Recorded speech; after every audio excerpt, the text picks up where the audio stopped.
ఇక చంటి చక్రం కళింగా వస్తాడేమో అని చెప్పేసి చలిమంట వేసుకొని కాగుతూ ఉంటారు. బస వచ్చి చంటి నువ్వు నిద్ర కాగలేవుగా పో పర్వాలేదు నేను ఆగుతాను అని చెప్పాను. కానీ ఈలోపే సింధూర వాయిస్తూ ఉంటుంది. చిన్నప్పుడు వాళ్ళిద్దరు ప్రేమించుకున్నప్పుడు వాయించిన పాట వినొస్తుంది చంటి. అంటే నేను ప్రేమించిన అమ్మాయి ఈ ఇంట్లోనే ఉన్నారంట. అంటే అమ్మాయి గారైనా నేను ప్రేమించింది నిన్ని రోజులు నాకు పిచ్చి మొద్దుకు అర్థం కాలేదు అని చెప్పేసి సింధూర అన్న మాటలు ప్రతిమ నువ్వు నన్ను తప్ప ఎవరిని చూడకూడదు, నువ్వు నాతోనే ఉండాలి అని చెప్పేసి సింధూర అన్న మాటలు, ఒకవేళ నువ్వు ప్రేమించినమ్మా ఇలా కింద పడింది అనుకో అప్పుడు కూడా ఇలా చేస్తావా అని చెప్పిన మాటలు, ఇక సింధూర వ్రతం చేసుకొని చంటి దగ్గర ఆశీర్వాదం తీసుకున్నవన్నీ గుర్తు చేసుకుని అంటే అమ్మాయి గారికి నేను ఎవరో తెలుసు కాబట్టి ఇవన్నీ చేసింది అని చెప్పేసి ఇక చంటి సంతోషపడుతూ సింధూర గదిలోకి అయితే వెళ్తాడు. అలా సింధూర వాయిస్తూ ఉంటుంది.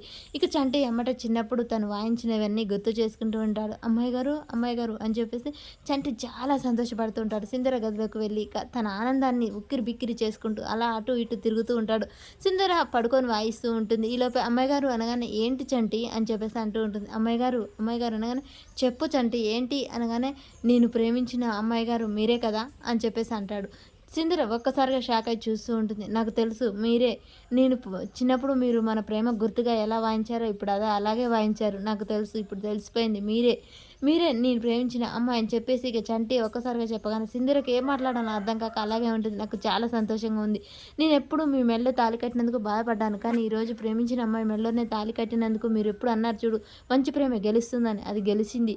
ఇక చెంచలమ్మ గారు కూడా నాకు మాట ఇచ్చారు, నేను ప్రేమించిన అమ్మాయి ఎక్కడున్నా తీసుకొచ్చి పెళ్లి చేస్తానని, ఇప్పుడు మీరే అని తెలిసింది, ఇక ఇప్పుడు వెళ్ళి అమ్మగారికి చెప్తాను, ఇంకా మన ఇద్దరి పెళ్ళి జరిగిపోతుంది, నాకు చాలా సంతోషంగా ఉంది, నా ప్రేమను ఒక్కసారి నేను పాట రూపంలో చెప్తాను, మీరు కూడా మీ మాట రూపంలో చెప్పండి అని చెప్పేసి ఇక వాయిస్తూ ఉంటాడు. ఇక ఇప్పుడు మీరు అమ్మాయి గారు చెప్పండి, మీరు నా ప్రేమని మీరే అని చెప్పండి అమ్మాయి గారు అని చెప్పేసి అనగానే చంటి నీకేమైనా పిచ్చా, అసలు నేనేంటి నువ్వు వాయిస్తుంటే విని నేను వాయించాను, దాని మాత్రానికే నేను ప్రేమించిన అమ్మాయిని అయిపోతానా, నోరు మీ చంటి అని చెప్పగానే అమ్మాయి గారు మీరు అబద్ధం చెప్తున్నారు, చంటి నీకేమైనా తలకాయ ఉందా, అసలు ఏం మాట్లాడుతున్నావు, నువ్వు నన్ను ప్రేమించడం ఏంటి, నేను నిన్ను ప్రేమించడం ఏంటి, అసలు అర్థం ఉందా నువ్వు మాట్లాడేది అని చెప్పేసి చంటిని అయితే చంప పగలగొడుతుంది సింధూర.